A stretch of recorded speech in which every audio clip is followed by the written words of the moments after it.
7조 원 규모의 KDDX 상세 설계 및 선도함 건조 사업이 또다시 논란에 휩싸이고 있습니다. 지난해 기본 설계를 마치고 이제 다음 단계인 상세 설계 및 선도함 건조를 추진하기 위해 방사청은 7월 중에 상세 설계 및 선도함 건조 기본 계획서를 수립해서 사업관리 분과위원회와 방위사업 추진위원회에 상정할 예정이라고 합니다. 이 기본 계획서는 KDDX 건조에 필요한 일정과 비용 등 전체적인 내용을 담고 있는데 가장 중요한 건 여기에 업체 선정 방법이 포함되어 있다는 겁니다. 일반적으로는 대부분 경쟁 입찰 방식을 적용하기 때문에 제안서 평가 항목과 기준, 평가 일정과 계약 형태 등을 포함하곤 하는데 경쟁 입찰 대신 특정 업체와 수의계약을 체결하겠다는 내용이 포함되기도 합니다. 국가계약법상 수의계약 대상인 방산물자를 방산업체로부터 구매할 때 주로 수의계약 방식을 적용하고 그 외에 효율적인 연구개발이나 전력화 시기 충족을 위해 필요성이 인정되면 탐색개발 업체로 하여금 후속 단계인 체계개발을 계속하게 하거나 함정의 경우에는 기본 설계 업체로 하여금 이어지는 상세 설계 및 선도함 건조를 계속 이어가게 할 수가 있습니다. 이건 역시 수의계약이 되는 거죠. 다시 말해 이번 방사청이 수립하는 KDDX 상세 설계 및 선도함 건조 기본 계획서에서 KDDX를 경쟁 입찰할 건지 수의계약할 건지가 결정이 되는데 그 결과에 따라 HD 현대중공업과 하나오션이 희비가 엇갈리게 됩니다. KDDX 기본 설계는 현대중공업이 수행을 했죠. 그래서 방사청이 수의계약 방식을 채택하면 현대중공업이 상세 설계를 당연히 수행하는 거고 하나오션은 경쟁의 링에도 올라가지 못한 채 사업을 눈뜨고 뺏기는 게 됩니다. 반면 방사청이 경쟁 입찰 방식을 적용하면 현대중공업과 하나오션은 제안서 평가를 통해 낙찰자를 정하게 되는데 현대중공업은 2018년에 발생한 군사기밀 유출 사건으로 인해 현재 방사청의 제안서 평가에서 1.8점의 감점을 받고 있습니다. 경쟁 입찰로 가게 되면 현대중공업이 상당히 불리한 상황이죠. 즉 수의계약이면 현대중공업, 경쟁 입찰이면 하나오션이 KDDX 사업을 따가는 구조입니다. 그런데 최근 기사를 보면 방사청은 이번 KDDX 입찰을 수의계약하기로 내부 방침을 정했다고 하죠. 방위사업관리규정 제89조에 따라 기본 설계업체가 상세 설계 및 선도함 건조를 계속해서 수행할 필요가 있다고 본 건데 이렇게 되면 비난의 소지가 너무 많습니다. 후폭풍이 만만치 않죠. 먼저 방위사업관리규정 제89조에서 필요한 경우 기본 설계업체가 상세 설계 및 선도함 건조를 계속할 수 있다고 되어 있는데 원래는 특별한 사유가 없는 한 함정 건조는 기본 설계업체가 상세 설계 및 선도함 건조를 계속 수행하는 게 원칙이었습니다.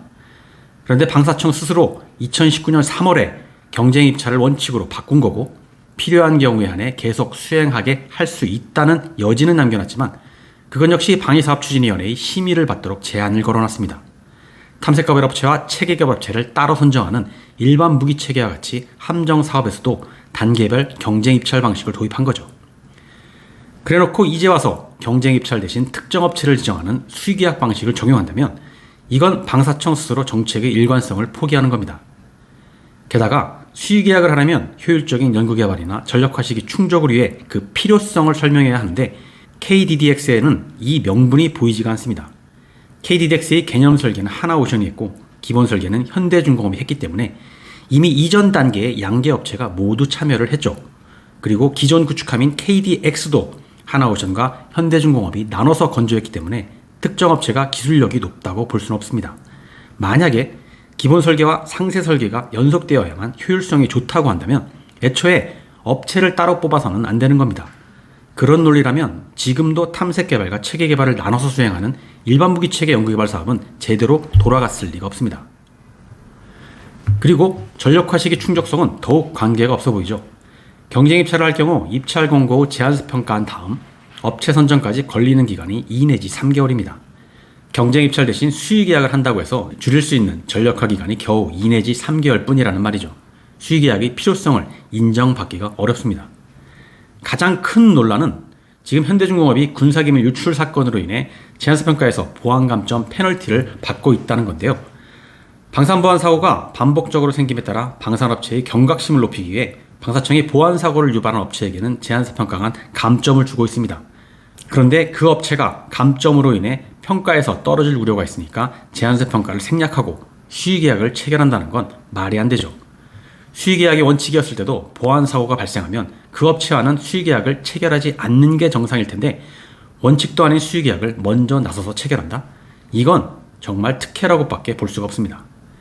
이미 지난 2019년에 보안감점 규정을 완화하면서 방사청이 현대중공업에게 특혜를 줬다는 의혹에 대해 현재 수사가 진행 중인데, 이번 수의계약은 또 한 번의 특혜 시비를 불러올 게 뻔합니다. 그리고 이 특혜 시비가 불거지면 수사와 소송, 감사가 난무하면서 KDDX 사업 자체가 멈춰설 우려가 다분합니다. 그래서 정상적이라면 안건이 수의계약으로 상정된다 해도 사업관리분과위원회나 방위사업추진위원회에서 부결될 겁니다. 하지만 만에 하나 이게 위원회에서도 그대로 통과돼서 수의계약이 체결된다면 방사청은 거대한 후폭풍에 휘말릴 겁니다. 방사청이 지금까지 효율성을 희생해가며 내세운 모토가 투명성과 공정성이었죠. 투명성과 공정성을 위해 각군에서 직접 수행하던 방위력 개선 사업을 하나로 끌어모아서 방사청을 만든 거고, 투명성과 공정성을 유지한다며 각종 제도와 시스템을 만들었고, 효율성이 떨어지는 방사청을 없애야 한다는 말이 들릴 때도 투명성과 공정성을 내세우면서 버텼습니다. 그런데 이번에 눈에 뻔히 보이는 특혜를 특정 업체에게 무리하게 제공하려고 하는데, 정상적으로 이걸 시스템 차원에서 거르지 못한다면 방사청은 존재 가치를 잃게 되겠죠. 더 이상 투명하고 공정한 방사청이 될 수는 없습니다. 조직의 존재 가치가 흔들리게 될 겁니다. 이번 방사청의 조치는 상당히 이례적입니다. 원래 방사청은 수의계약 조건이 돼도 감사를 의식해 수의계약에 상당히 조심스러워했고, 특혜와 편파 시비에 휘말릴까봐 업체와는 상당한 거리를 두었거든요. 그런데 이번에는 보란듯이 한쪽으로 기울어 특혜를 주고 있습니다. 지금까지 이런 식의 노골적인 치우침은 없었거든요. 그래서 어느 분이 이런 말씀을 하시더라고요. 보통 이 정도면 뒷감당을 어떻게 하려고 이러냐 하면서 내부에서 견제가 나올 법한데, 그게 없는 것을 보면 이미 뒷배가 자신 있거나 아니면 뒷감당보다 앞배가 무서운 걸 거라고요. 일단 아직까지는 방사청의 내부 방향일 뿐이고 내부 검토와 위원회의 심의가 남아 있습니다. 과연 방위사업 의사결정 시스템이 부당함을 자각해 제 기능을 발휘할 건지, 아니면 결론을 내놓고 하는 거수기가 될 건지 지켜봐야겠습니다. 당연히 전자를 기대하고요.